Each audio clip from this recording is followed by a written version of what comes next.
예, 리비아에서 무장단체에 의해 납치됐던 우리 국민이 315일 만에 석방이 됐습니다. 피랍 기간이 역대 두 번째로 길었는데요. 다행히 건강에는 큰 이상이 없다고 합니다. 하지만 바로 며칠 전에도 부르키나파소에서도 한국인이 납치됐다가 구출된 사실 등이 알려지면서 위험 지역 여행에 대한 논란과 우려도 커지고 있습니다. 선문대 국제관계학과 이원삼 교수 전화로 연결해 보겠습니다. 자, 이 교수님. 예, 안녕하세요. 예, 이번 주모 씨 석방에는 이 아랍에미레이트 정부와의 공조가 큰 힘이 됐다고 하는데요. 이 아랍에미레이트 정부가 리비아 국민군과 긴밀한 관계를 유지하고 있었던 덕분이라고요? 예, 예. 그 아랍에미레이트는 지금은 아랍에미레이트뿐만 아니라 아랍의 각국들은 리비아 두 개 정부와 각각 관계를 맺고 있습니다. 예. 현재 리비아에서는 두 개 정부가 있는데 한쪽은 2012년 선거를 통해서 성립된 즉 총국민회의로 알려진 그 의회를 통해서 성립된 정부고요. 예. 이거는 이제 이슬람주의 세력인 그 무슬림 형제단이 지배를 하고 있습니다. 예. 네, 그다음은 이제 그 후에 치러진 선거로 인해서 세속주의적이고 이제 민족주의적인 그 의회가 성립이 됐는데 예. 이 의회를 지금 대부분의 국가들이 이제 인정을 하고 있습니다. 그렇지만 이제 터키와 카타르는 이제 무슬림 형제단이 지배하고 있는 그런 이 정부를 지금 지지하고 있거든요. 예. 바로 이 점에서 아랍에미레이트가 지금 세속주의 정부를 이제 지지하고 있는데 아마 상당한 지원을 하고 있는 걸로 알려져 있습니다. 그래서 그쪽에 이제 영향력을 지금 행사한 걸로 알고 있습니다. 예, 그 협상 과정에서 이 무장단체가 금전적인 요구를 했다. 뭐 이런 추측이 있었는데 일단 정부는 석방금 협상은 하지 않는 게 원칙이라고 선을 그었습니다. 그렇다면 과연 어떤 조건으로 이번에 협상을 진행했을까요? 전문가로서 혹시 짐작되는 게 있으십니까? 이거는 우리가 우리나라가 리비아 단체와의 그 직접적인 어떤 관계보다는 예. 오히려 한국과 그 아랍에미레이트 간의 특수 관계를 설명하는 것이 더 빠를 것입니다. 예. 왜냐하면 지금 아랍에미레이트는 지금 서로 전쟁을 하고 있는 두 개 정부 중에 한 정부, 즉 국민당들을 지원하고 있기 때문에 예. 이제 그 사람들이 이제 지금 리비아에는 뭐 한 1,700여 개의 무장 세력이 있는 걸로 알려지고 있습니다. 예. 그중에 이제 조그만 그 불량 세력들도 굉장히 많거든요. 예. 이제 그런 데를 이제 영향력을 쓸 수 있는 데를 정확하게 찾아내서 이제 그쪽에 아마 어떤 영향력을 쓸 수 있었던 걸로 생각을 하고 있습니다. 예, 이번에 그 주 씨의 경우에는 한 10개월 가량 이 억류가 돼 있었어요. 역대 아마 두 번째로 길다고 하는데요. 이렇게 장기화된 요인 뭐라고 보십니까? 이것은 협상에 정확한 주체가 없습니다. 그러니까 예. 좀 전에 말씀드린 것처럼 많은 무장 세력들이 있는데 그중에 뭐 상당수는 불량 세력들이 많습니다. 예. 그런 세력들이 공개적으로 인질 협상을 하겠다고 나서기가 상당히 어려운 점이 있거든요. 예. 그렇지만 또 이제 주류 세력들은 이제 뭐 웬만한 그 인질범에 대해서는 신경도 안 쓰고 그러다가 이제 자기네들의 스폰서 역할을 해주고 있는 나라들이 이제 여기에 대해서 좀 신경을 써라라고 하면 이제 그때 이제 돼서야 이제 나서는 그런 상황들이 되기 때문에 이제 이게 좀 상당히 길어진 거죠. 예. 그렇군요. 예. 그 리비아에 아직 우리 국민이 4명 정도 남아 있다고 하는데요. 사실 이분들의 안전도 뭐 위험해질 수 있는 것 아니겠습니까? 예, 정부가 그렇습니다. 계속해서 귀국을 권고하고 있는데 이분들의 안전을 위해서 좀 더 적극적으로 송환을 요구할 수 있는 방법은 없는 겁니까?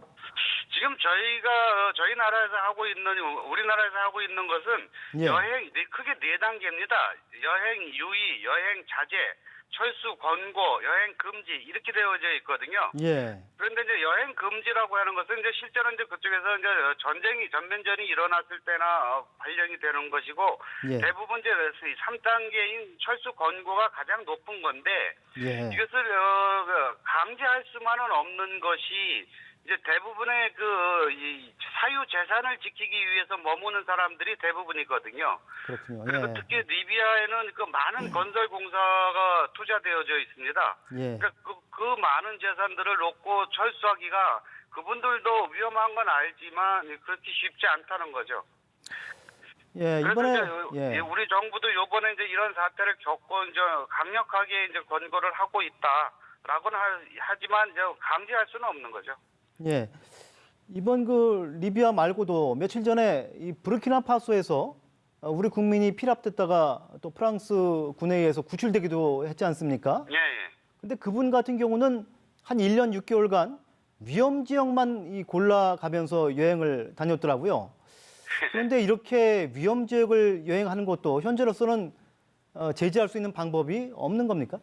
예, 그렇습니다. 강제할 수 있는 방법은 없습니다. 그러니까 여행 금지가 됐을 때는 그 지역에 들어갈 수 없게끔 이제 강제할 수 있지만 예. 그렇지 않은 경우는 좀 뭐 권고 뭐 하는 정도니까 그러니까 이제 이 사람이 그 지역이 이제 위험한 지역인지 알고 그랬는지 예. 모르고 그랬는지는 제가 정확히 모르겠습니다만은 예. 지금 이 사하라 사막 이남 쪽에 아프리카에서 사하라 사막 이남 쪽에 있는 나라들은 굉장히 지금 위험합니다. 치안이 굉장히 위험하기 때문에 여러 테러 단체들이 이제 활동이 아주 활발하거든요. 예. 그러니까 이런 데는 되도록 가지 말아야 되는 것이 일반적인 현상인데 아마 잘 모르고 계시는 분들이 많을 겁니다. 예. 근데 그게 문제라는 거죠. 예. 그 정부 경고를 무시하고 위험 지역에 갔다가 사고를 당한 이들을 어떻게 처리를 해야 하는지 아마 우리나라뿐만 아니라 이제 국제적으로도 논란이 되고 있는 상황인데요.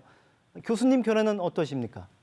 그러니까 뭐 우리 국민이니까 이유가 어떻든 간에 정부는 국민을 안전하게 구출하는 것은 의무라고 생각을 하고 있습니다. 예. 그렇지만 경비에 대해서 이제 거기에 들어가면 이제 경비에 대해서는 이제 논란의 여지가 있죠. 예. 특히 이제 뭐 사적인 뭐 비행기 값을 쓴다든지 뭐 이런 것들은 전부 그것까지 정부에서 대줄 필요는 없다고 생각을 하고요. 예. 그런 것들은 전부 이제 개인 부담으로 시키되 뭐 일정의 어떤 저기는 좀 있어야 되지 않느냐. 즉 철수 권고에 들어가서 사고를 그러니까 가령 예를 들어서 철수 권고에 들어가서 사고를 당했을 때는 어느 정도의 처벌이 있다. 뭐 이런 정도의 뭐 이런 법제화 시킬 필요는 있다고 생각을 합니다. 예. 그런데 아까 말씀하셨지만은 사실 이 부르키나파소라든가 이 말리라든가 이런 여행 위험 지역에 대해서 일반 국민이 잘 모를 수 있다는 지적도 있어요. 또 부르키나파소는 한때 관광지로 유명했던 지역이기 때문에 안전한 지역으로 오인하시는 분도 좀 있었을 것 같은데요. 예, 그렇습니다. 이게 가장 큰 문제입니다. 예. 일반 국민들은 그 지역이 위험한 지역인지 아닌지 잘 모르거든요. 예. 기껏 해봐야 뭐 외교부 홈페이지 정도에 들어가야 알 수 있는 건데 예. 이거 갖고도 상당히 좀 부족합니다. 지금 이 지역도 외교부는 이제 13일에 가서야 3단계 여행 경보 즉 그 철수 권고를 발령했거든요. 예. 그 전까지는 이런 게 아예 없었던 겁니다. 그러니까 이분으로서는 아마 전문가가 아니라면 알지 예. 못했겠죠. 그러니까 이걸 좀 더 적극적으로 여행사라든지 아니면 도청, 시청, 구청 이런 것들에 잘 돼 있으니까 그런 들 통해서 여행 가시는 분들에게 이제 공지를 할 수 있는 왜냐하면 여행이 이제는 뭐 우리나라에서는 일부 특수한 사람만 가는 게 아니라 일반화되어져 있거든요. 예. 그렇기 때문에 이제 이런 위험이 국민들에게 노출되는 것을 막기 위해서라도 외무부 홈페이지뿐만 아니라 이제 각 시구를 통해서도 알릴 수 있는 그런 체계를 좀 갖추는 것이 이제 옳다고 생각을 합니다. 예. 앞으로 이런 사고들이 재발되지 않도록 정부와 국민 모두의 세심한 주의가 필요해 보입니다. 혹시나 위험 지역 여행을 계획하고 계신 분이 있다면 다시 한번 생각을 해보셔야 될 것 같습니다. 이 교수님 오늘 말씀 감사합니다. 예, 감사합니다.